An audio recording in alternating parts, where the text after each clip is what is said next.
let's talk Hall of Fame. Yeah. You know, I think Danny really had a special moment at 140 pounds.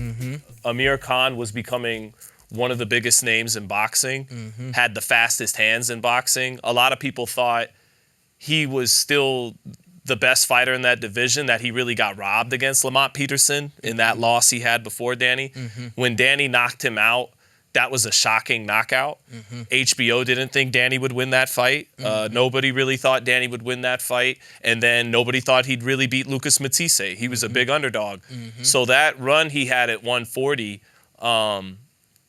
was definitely something in that division's history, right? I wouldn't put it that many notches below what Ricky Hatton did at 140. I'd definitely put what Ricky did, because Kostya Tszyu was a legend, you know, but they both grabbed a couple belts there, were the lineal champion. It's not too dissimilar. And then actually even Ricky going up to 47 and beating Collazo to win a belt, just like Danny, he got a kind of a dubious belt by beating Paulie, but my point is, he's not that far off from a Hall of Famer like Ricky Hatton, but I still think he's a Hall of very good guy. And I do think everything after the Mauricio Herrera fight was kind of downhill after that. He got a close win over Lamont. He won a WBC vacant over Paulie. He had a competitive fight with you. He had a relatively competitive fight with Errol. Right. But I felt like he was this big underdog, and he proved everyone wrong by beating Matisse and Khan. Then, when he got his moment to be the guy, you're not the underdog now. They're taking you back to Puerto Rico, trying to make you a star. And a lot of people, right? Against Mauricio Herrera, a lot of people thought Herrera got robbed. Yeah. And ever since then, he hasn't really ever been elite again. Yeah. But he's had a very good career. I mean, I'm looking at the names right now, and, you know, a couple of these names, for me, I understand them. Like Nate Campbell, that's the first big name you see on his career, and it's like, that's that crossroads match for you. He ended up getting in the ring with Kendall Holt. Again, you know, waiting on that big moment for you, and we still need to keep you, you know, fighting a name that's going to keep you at that level. It's a style of matchmaking that's kind of a lost art now. Yeah. I mean, it's the art that I don't like, but, you know, kind of it's what it is. You know, he's got the 2 fights with Eric Morales. We know what that was. You know, Terrible in that first fight went 12. You know, that's the handing of the baton situation, the Amir Khan thing. I don't know if and then Zab Judah. And Matisse. Can't forget about the fight against against Zab. And then still technically got the dub over Lamont Peterson, he's got some good wins. He technically got the dub over Lamont. Yeah. I feel like after he fought Herrera, that's when kind of how you beat Danny Garcia kind of came to life. I think that was the one that Lamont and Coach Barry looked at that told him, like, okay, this is what we need to do and to pull this off. Myself, my dad, we still felt like Lamont pulled it off. It didn't happen for him in the ring. You know, then of course you got Paulie, you got Robert Guerrero. But then you got the names like myself, you got Keith, and that's gonna get me cut from the podcast. You're good. You know, his fight where Errol Spence Jr. That was a fight where it was, to me, that was the defining fight for me in terms of whether or not you are Hall of Fame. Granted, you got 2 losses, me and Keith, right?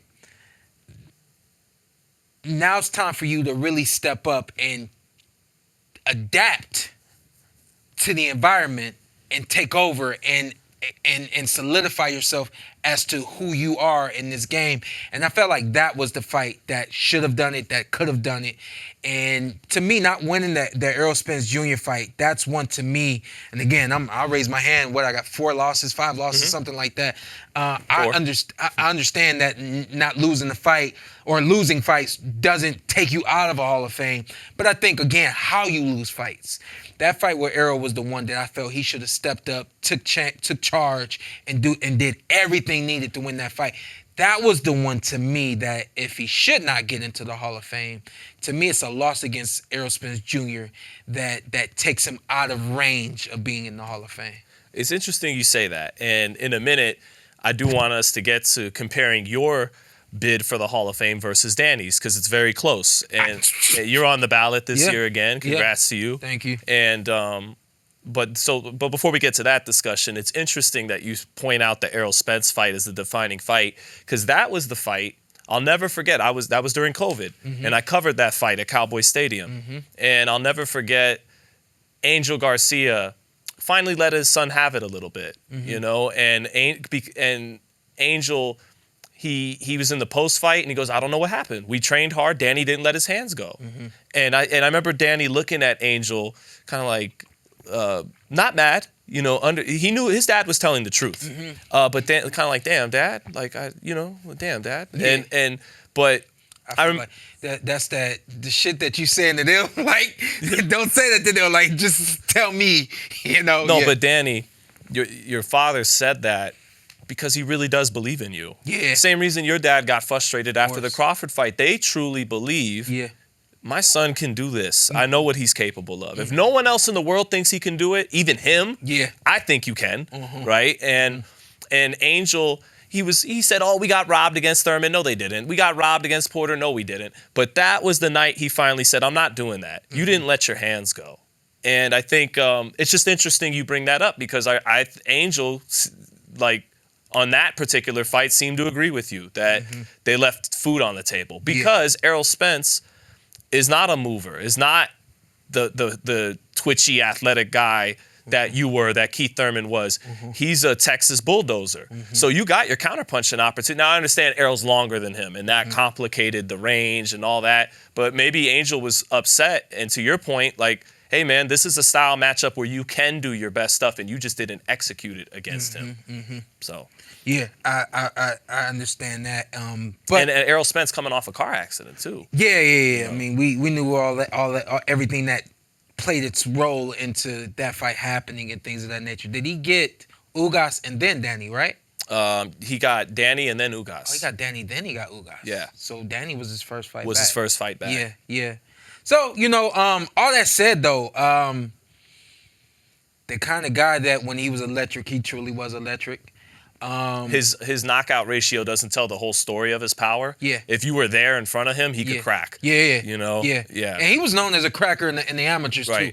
Just, you know, not straight leaning guys and them not getting up, but he could hit even in the amateurs, so he took that into the pros.